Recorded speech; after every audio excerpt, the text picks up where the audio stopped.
ಇನ್ನು ಬಳ್ಳಾರಿಯಲ್ಲಿ ಜನಾರ್ದನ್ ರೆಡ್ಡಿ ನಿವಾಸದ ಬಳಿ ಗುಂಡು ಏನು ಪತ್ತೆಯಾಗಿದೆ ಇವತ್ತು. ಮತ್ತಷ್ಟು ತನಿಖೆಗಿಳಿದಿದೆ ಬಾಂಬ್ ನಿಷ್ಕ್ರಿಯ ದಳ. ಬಳ್ಳಾರಿಯ ಅಹಂಭಾವಿಯ ರೆಡ್ಡಿ ನಿವಾಸದಲ್ಲೂ ಕೂಡ ಶೋಧ ಕಾರ್ಯ ನಡೀತಾ ಇದೆ. ಘಟನೆ ನಡೆದ ಸ್ಥಳ, ಕಾಂಪೌಂಡ್ ಸೇರಿದಂತೆ ಹಲವು ಕಡೆ ತಲಾಶ್ ಮಾಡ್ತಾ ಇದ್ದಾರೆ. ಬಳ್ಳಾರಿಯಲ್ಲಿ ಜನಾರ್ದನ್ ರೆಡ್ಡಿ ನಿವಾಸದ ಬಳಿ ಗುಂಡು ಪತ್ತೆ ಆಯ್ತು ಇವತ್ತು ಬೆಳಗ್ಗೆಯಿಂದ. ಸೋಕೋ ಟೀಮ್ ಅವರು ಬಂದಿದ್ದರು, ಬಾಂಬ್ ನಿಷ್ಕ್ರಿಯ ದಳದವರು ಬಂದಿದ್ದರು. ಸೊ ಈಗ ಇನ್ನಷ್ಟು ತಲಾಶ್ ಮಾಡ್ತಾ ಇದ್ದಾರೆ. ಸುತ್ತಮುತ್ತ ಎಲ್ಲ ಇನ್ನೆಲ್ಲಾದರೂ ಫೈರ್ ಆಗಿ ಬುಲೆಟ್ ಬಂದು ಬಿದ್ದಿದೆಯಾ, ಎಷ್ಟು ರೌಂಡ್ ಫೈರ್ ಆಗಿದೆ, ಅದೆಲ್ಲವನ್ನು ಪತ್ತೆ ಹಚ್ತಾ ಇದ್ದಾರೆ. ಹಾಗಾಗಿ ಇವತ್ತು ಸಾಯಂಕಾಲ ತನಕ ಹೆಚ್ಚು ಕಡಿಮೆ ಅವರು ಸುತ್ತಮುತ್ತ ಒಂದು 200 ಮೀಟರ್ ವ್ಯಾಪ್ತಿನಲ್ಲಿ ತಲಾಶ್ ಮಾಡ್ತಾರೆ. ಇಂಚಿಂಚು ತಲಾಶ್ ಮಾಡ್ತಾರೆ, ಒಂದು ಚೂರು ಕೂಡ ಜಾಗವನ್ನು ಬಿಡದೆ. ಹಾಗಾಗಿ ಆ ಥರ ಮಾಡಿದ್ದಕ್ಕೇ ಇವತ್ತು ಮತ್ತೊಂದು ಬುಲೆಟ್ ಪತ್ತೆ ಆಗಿರ್ತಕ್ಕಂಥದ್ದು. ಇನ್ನಷ್ಟು ತನಿಖೆ, ಇನ್ನಷ್ಟು ಸ್ಥಳ ಪರಿಶೀಲನೆ ಅಂತ ಕರೀತಾರೆ ಇದನ್ನು. ಆ ಸ್ಪಾಟ್ ಮಹಜರ್ ಅನ್ನೋದೇ ಅದಕ್ಕೋಸ್ಕರ. ಏನಾದರೂ ಸಾಕ್ಷ್ಯಾಧಾರಗಳು ಸಿಗಬಹುದು, ಇನ್ನಷ್ಟು ಸಾಕ್ಷಿಗಳು ಎಲ್ಲವನ್ನು ಪತ್ತೆ ಹಚ್ಚೋದಕ್ಕೆ ಇವಾಗ ಟೀಮ್ ರೆಡಿಯಾಗಿದೆ. ಇದೆಲ್ಲ ಬಹಳ ಮುಖ್ಯವಾದ ಅಂಶಗಳಾಗುತ್ತೆ ಎಲ್ಲ ದಿನ ಚಾರ್ಜ್ ಶೀಟ್ ಹಾಕಬೇಕಾದ್ರೆ. ಸೊ ಹಾಗಾಗಿ ಈಗ ಎಲ್ಲ ವಿಚಾರಗಳಲ್ಲೂ ಎಲ್ಲೂ ತನಿಖೆಯಲ್ಲಿ ಎಡವಟ್ಟುಗಳಾಗಬಾರದು.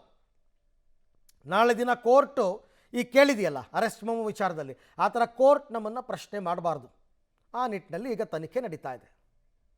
ಈ ಬಗ್ಗೆ ಮತ್ತಷ್ಟು ಮಾಹಿತಿ ನನ್ನ ಕೊಲೀಗ್ ಅಮರೇಶ್ ಅವರಿಂದ ಪಡ್ಕೊಳ್ಳೋಣ. ಅಮರೇಶ್, ಬೆಳಗ್ಗೆಯಿಂದಲೂ ಕೂಡ ತೀವ್ರಗತಿಯಲ್ಲಿ ತಲಾಶ್ ನಡೀತಾ ಇದೆ. ಈಗ ಒಂದು ಗುಂಡು ಸಿಕ್ಕಿದ್ದು ಬಿಟ್ಟರೆ ಬೇರೆ ಇನ್ನೇನಾದರೂ ಸಾಕ್ಷಿಗಳು, ಪುರಾವೆಗಳು ಸಿಕ್ಕಿದೆಯಾ ಅಂತ?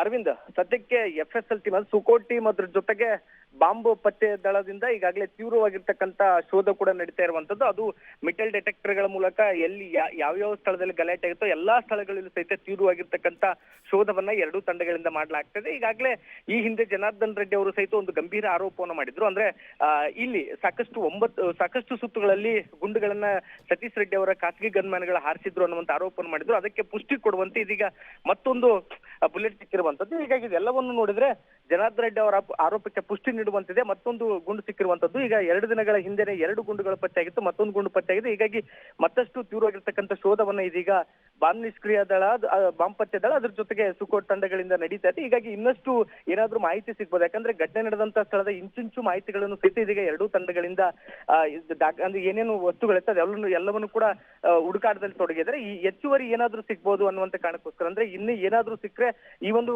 ಪ್ರಕರಣದ ತನಿಖೆಗೆ ಮತ್ತಷ್ಟು ಏನಾದ್ರೂ ಅನುಕೂಲ ಆಗ್ಬೋದು ಅನ್ನೋ ರೀತಿಯಲ್ಲಿ ಸಾಕ್ಷ್ಯ ಸಂಗ್ರಹಕ್ಕೆ ಇದೀಗ ಎರಡೂ ತಂಡಗಳ ಮುಂದಾಗಿರುವಂತದ್ದು. ಆದ್ರೆ ಸದ್ಯಕ್ಕೆ ಇದೀಗ ಒಂದು 9mm ಬುಲೆಟ್ ಸಿಕ್ಕಿರುವಂತದ್ದು, ಮತ್ತೆ ಇನ್ನಷ್ಟು ಬುಲೆಟ್ಗಳು ಸಿಗುವಂತ ಸಾಧ್ಯತೆಗಳು ಇರುವಂತದ್ದು. Arvind, right, thank you. ತಮ್ಮೆಲ್ಲ ಮಾಹಿತಿಗೆ ಧನ್ಯವಾದ ಅಮರೇಶ್. ದೃಶ್ಯದಲ್ಲಿ ತಾವೀಗ ನೋಡ್ತಾ ಇದ್ದೀರಾ, ಈಗಾಗಲೇ FSL ಟೀಮ್ ಅವರು ಸ್ಥಳ ಪರಿಶೀಲನೆ ಮಾಡಿದ್ರು, ಮಹಜರ್ ಮಾಡಿದ್ರು.